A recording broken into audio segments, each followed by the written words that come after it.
The best part about going live on Facebook is waiting for the media stream to start, right? So we may be caught in the middle of this. If you're watching this, you get caught in the middle of it. So Phil and Dave are back. It's EXSIN Live. We're going to start this here to talk about challenges your business faces and potential solutions for you, because guess what? Everybody struggles and it's okay. We're going to talk about a couple of challenges we see in businesses when we talk with them and how what we've done or things we've seen that work. The first one I would talk to Phil about, I'm going to ask him about, is team commitment, right? We're both military guys, and we go to a lot of meetings where people think the time the meeting starts is optional, right? And the owner's sitting there waiting. Look, I think it's important to talk about team commitment, what it means if you don't have a team that's committed to, doing simple things with respect to the owner, to be on time to meetings and to do the little things, because the little things is what make your business grow. So with that, ready, Mark, get set, go, Phil. Well, I think, you and I we have a lot of laughs about this because it is at the pinnacle of our pet peeves. The lack of being timely with things, right? And I think that I struggle with it. Like you said, we're both military backgrounds, so we understand that 0700 hours really means 0645.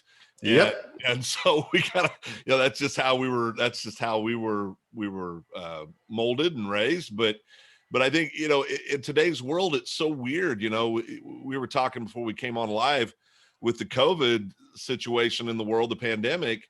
It's like everybody, I don't know. There's a reason for everything now, right? And I'm not, no means am I saying that there's not a pandemic. I know there is, but I think, like many things, sometimes folks maybe use that to their advantage a little bit, instead of getting dressed and going and you can safely do a meeting. Maybe, you say, well, let's do a Zoom, or let's do this, or let's do that. Or if you, God forbid, you do come in late, it's, well, sorry, I had to do so-and-so because of COVID. We've heard this time and time again with clients. And I think, and we know that some of it's true, obviously, but I think, being timely is a basic matter. It's like saying please and thank you. It's like saying, we appreciate you. It's just a common courtesy, but it is definitely one of those things I think can really set a tone. I saw an interview with Phil Jackson, the now retired great NBA basketball coach, and they were interviewing him. I believe it was part of the Michael Jordan documentary, that came out earlier this summer or past summer in 2020, The Last Dance. But it was the first time he met Dennis Rodman, and they said, how'd it go? He said, oh, it was horrible. He said, I walked in, had a hat pulled down below his eyes, wouldn't make eye contact with me. I walked up, he didn't stand up to greet me. He said, so I looked at him, I said, Dennis, take your hat off and stand up. So he did. But he said, I had to remind him that, at least for me, this was a common courtesy. And I think that might be the message. We hear a lot about, we need to be thoughtful of others right now. And I think we do, obviously, with everything that's going on. I just don't think it should be right now. I think it should be always, and if you make a commitment to be at a meeting at 7 a.m., well, you don't show up at 7:10, and if something does come up, we all know what's the common thing. What's the right thing to do, Dave? If you know you're not going to make it, what do you do? Or tell somebody, call, let them, give them noggins up so they're not waiting on you, right? So this morning we were going to start this at 9. I had a little thing I was trying to finish up. So I called you about 20 minutes before, 15 minutes before 9. I said, hey, I might be 3 to 4 minutes late. Now I know that means I'm going to still get a smile in Dave Evans when I see him. And because if I don't make the call, I'm going to get Colonel Dave Evans. I'm going to lock the door and you're not coming in, right? That was my rule. If you're late, we're locking the door, you're not coming in. And we'll talk to you later. Colonel Evans scares me a little bit. So I like Dave Evans.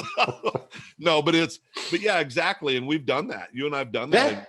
Yeah. And meeting starts at 7. Sorry if you're not here. Meeting started, maybe you'll be able to make it next week. And that's, some people would look at that and go, well, why are you getting so well? Because it's the details. It's the little things, right? We talk about in basic training, they have you fold your drawers in 6-inch squares, not because they think that's why they want you to, that's how they want your drawers to look. They have you fold them in 6-inch squares because it's starting to teach you about detail and about following specific direction. And I mean, there's a method to it, right? Yep. So Yeah, but it's definitely one of the things I think is getting lost in the shuffle. We talked a little bit about, there's so many changes. I was sharing with you an article that I read this morning regarding workplace, and there was a survey done that said almost a third of the American professional workforce said that they would not return back to an office setting. They would resign their position before they would leave working in the home and going back to the office. And we have our own opinions about that, which we will keep to ourselves. But at the end of the day, that if a third of the workforce is saying something like that, you're going to have to deal with it, right? I mean, it's something that's going to have to be dealt with. Now, we believe at EXSIN that there's never been more opportunity ever in our lifetime than right now with regards to innovate and to create and really do some cool things and to change things. You and I had this conversation, Dave, back last March, April, when everything was really getting crazy.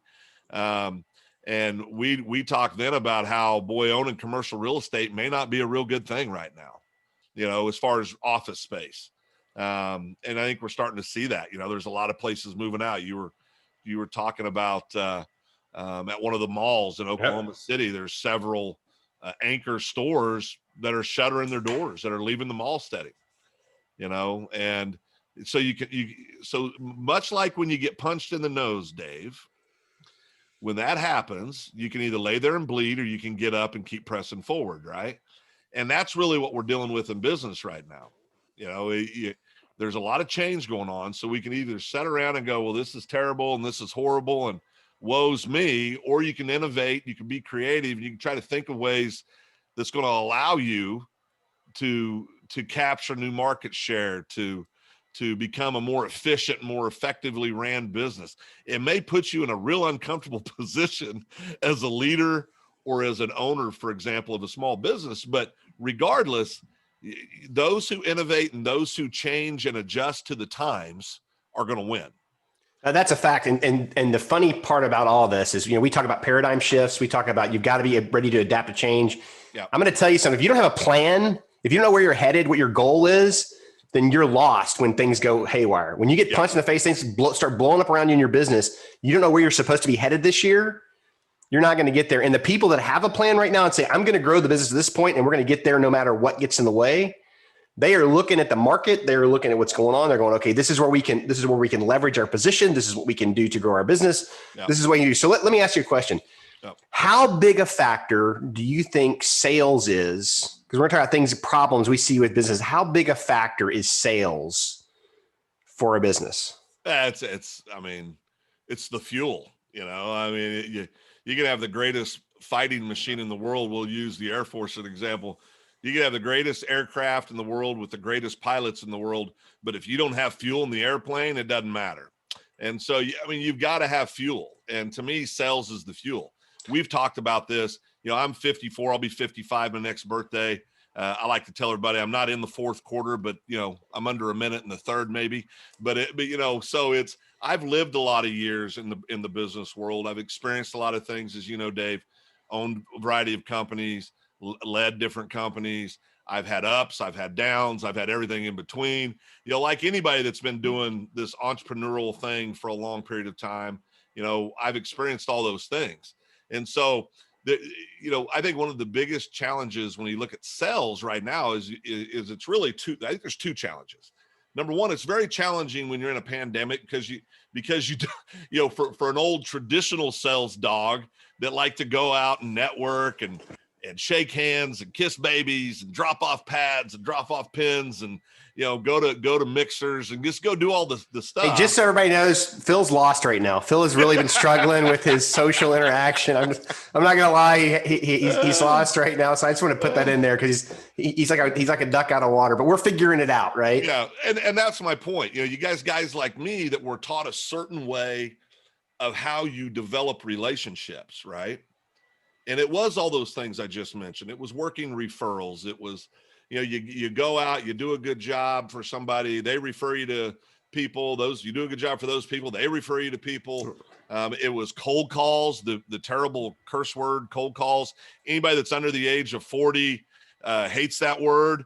Anybody that's over the age of 40 hates the word, but they've done a lot of it. right? Yep. So, Fact. so it doesn't mean that, and I'm not here to debate whether that's effective or not effective. I mean, I don't, I believe the world's changed so much, but the pandemic's changed the way you can go out and prospect. If you're an old guy, right, or maybe a new guy that hasn't figured out the new way of marketing, as you know, Dave, I've got an awesome daughter-in-law that has a degree in, her background's in marketing and does a lot of photography and a lot of professional stuff with businesses, and really does a good job. But she's really been a real help for me to understand, to really start having a paradigm shift between my own two ears, because I had a pretty good degree of success doing it the way I did it in my companies. But I started telling you 2 years ago, but before the pandemic. Oh, yeah. Okay, I feel like I'm the old guy now. Well, the reason I felt like I was the old guy is, guess what, Dave? I was the old guy. I had officially became the old guy.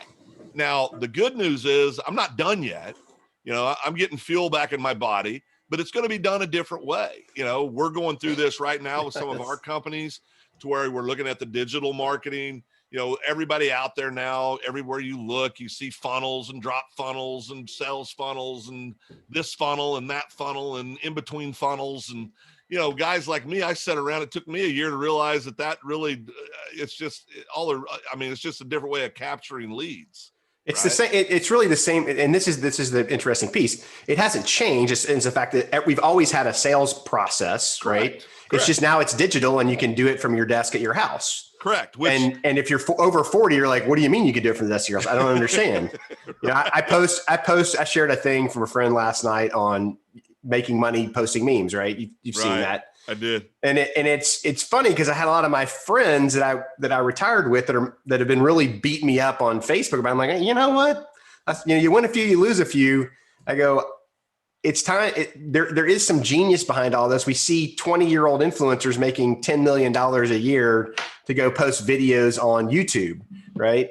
So if you're a business and you're not in the digital space yet, you need to find some young pup that understands it and strap on. I'm not saying go hire some firm and spend a ton of money, but get around your kids, get around whatever and figure it out. Because if you're not aware, the digital revolution has happened and it's changing every 12 months. You don't have 5 years on the sell side. It's 12 months. It's flipping. It's going to be 8 months before too long. Of course, I've told this story before to you, and actually on a live feed before. I was the genius years ago that sat in a meeting when they were trying to give us these newfangled things called laptops that was going to change the way we did sales. And I was the guy that made the grand announcement that this internet thing was a fad. I've never claimed to be the smartest guy in the world. I just was very persistent and just wouldn't quit, and that's what we're finding here. But I think the key to sales, to get back to your original question, is you got to find people that can help you develop a good strategy, execute on a good plan in the digital world. Now, that doesn't mean, just so you know, that you can't still do some things in the old traditional way. You still need a network. You still need to build. You still need to have your still need to have a network. That hasn't changed. Yeah, absolutely. But I think anybody that's out there that really wants to grow their businesses is going to learn that the digital age, and it's a good thing, guys. This is a struggle, but it's a good thing. We talked about this before, Dave. Used to be if you owned a small business, your business for most people was controlled by geography, right? Absolutely. Today's world, that's really not true. Oh, no. I mean, when people ask, well, where do you want to do this? Well, everywhere.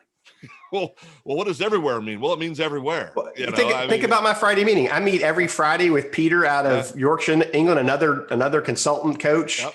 And we share ideas on a weekly basis, and he's awesome. And it's been more fun to develop those relationships overseas with people and expand your network like never before. 30 years ago, you weren't making long distance call to England was expensive, right? Right. Unless you're a Fortune 500 company, you weren't working overseas. You were staying in your general area where you could drive or fly to in a day. And where did we meet Peter? Oh, we were in Canada. We were in Canada. We were in Toronto. So that's absolutely true. So, but Peter's one in a million. I want everybody need to go check out Peter, but He's an awesome guy, but sales, without sales, nothing happens. We can call it what you want to call it. You can call it drop funnels. You can call it sales funnels. You can call it whatever you want. It's loading up your sales pipeline so that you have people to offer your products and services to. We were going through some avatars, and we still are, on our ideal clients for some of our different businesses, right? And just wanting to keep the sword sharp. I mean, you've got to, because one thing was a certain way in 2017 doesn't mean it's the same in 2020 or 2021 or, absolutely not. Yeah, that's a fair statement. And what's now in 2021, I promise you is going to look different in 2023, 2024. I meed you got to be continuously evolving. Yeah, I think the thing with the sales piece is that it hasn't changed. What's the problem you're solving? Yeah. Who's your customer, and what do you have to give? Yeah. And if you can answer those three questions, sales, and you can build a very simple message. I mean, simple, so simple that an Air Force pilot can understand it. It's got to be that simple, right? We don't need to build the plane. We just understand what it does to fly the plane. Stick forward goes down, stick back, you go up, right? Right. So business owners need to understand that, and they need to be able to communicate that. I mean, I think everybody struggles with figuring that out. Well, I think you struggle with figuring out because I think we make it more complicated than it really is. I mean, at the end of the day, and we've taught this to clients and their sales teams, be brutally honest about what listen, the old days, the Glengarry, Glen Ross, sell somebody something, those days, thank God, are long gone. This is about, you have a product or a service. You need to, you identify people that you believe, or that they state through their actions, that your product or service will help. And it's just a business conversation. You say, this is what we do. This is our philosophy. This is how we would do it. And they're going to say, okay. And then they're going to ask the magic question. How much do you charge for that? You're going to tell them. And then there's going to be a decision made. Either they want to engage or they do not. It's not complicated, but I think we try to make it complicated. And I think most people, if there's one thing I really like about, and there's a lot of things I like about this younger generation, but one thing I really like about them, the millennials that everybody seems to want to beat up on all the time. I'm not one of them, by the way. I think millennials, my kids are all millennials, and they all drive me a little bit crazy, but not any crazier than I drove my parents back in the 80s. Right. So, I mean, it's not because they're millennials, right? They just see things differently than I do. It doesn't make them wrong and me right, or me right and them wrong. But what I love about them is that they are very much outcome driven. They're very much about, hey, listen, I want X to happen. They really don't care about all the foo-foo stuff in between. They just want to get to X, right? And I think that's a great thing about that generation. They're not hung up on, well, we've always done it this way, so we have to do it this way. They're very open to just, listen, we want ease, we want efficiency. They're going to rattle off things that everybody should want, right? But I think it's good. I think you've got to be smart enough to I think go listen to the folks that I think it's about 78% of all companies right now are being ran by people between the ages of, I think it's 42 down to 22. So there's a huge percentage of businesses being ran by people that are younger than me, right? So you better figure out how those folks like to interact professionally with folks, how they like to do business, or guess what? You're not going to be doing business. You can either be right or you can have things right. Right. That one of the lessons I learned early in being married is I could either be right, try to argue a blind point, or I could want things to be right and say, you know what, this is the person that I love the most in the world. I really don't care if I'm going to win the argument about what color of landscaping stuff I want in my yard. Just make a good decision, listen to people, communicate, figure out what's the right way to do something, and then walk it out. It doesn't have to be complicated. Yeah, that's fair. And so with that, we've been talking a lot about sales. I think sales is a foundation Yeah. for every business. If you don't have sales, you don't have a business. Yeah. I mean, if you're not selling anything, you're not doing anything. So Yeah. we have to figure that out. What I like to do at this point is plug what we're doing. We're going to launch a membership site with the Bold Institute here pretty soon. We're also going to offer you an ability to make your money back by becoming an affiliate of the program, because we think that that's the best way to get everybody involved and give them the tools they need to grow their business, grow their skills, and get better. So we are going to do that. We're going to do these EXSIN Lives a bunch. You're going to see us on a regular basis. And we're talking about a different topic. I think next week we'll probably talk about client dependence because I think it's important to understand what happens when you only have 2 customers. So we'll get that, and we'll talk about some owner challenges when you're the one doing all the work. We have a lot of clients that sit in that space and they're doing everything and they're struggling and they're stressed out, and you can't live that way. So we're really targeting this to business owners and people that want to be business owners. So if that's what you want to do, reach out to us. If you need help, www.exsin.co. You can schedule an appointment. We'll get on the phone with you. We love to help small business. That's our passion. And we're going to offer some ways to do that in a lot of different areas for you and your business. So with that, it's Dave and Phil. We are out of here.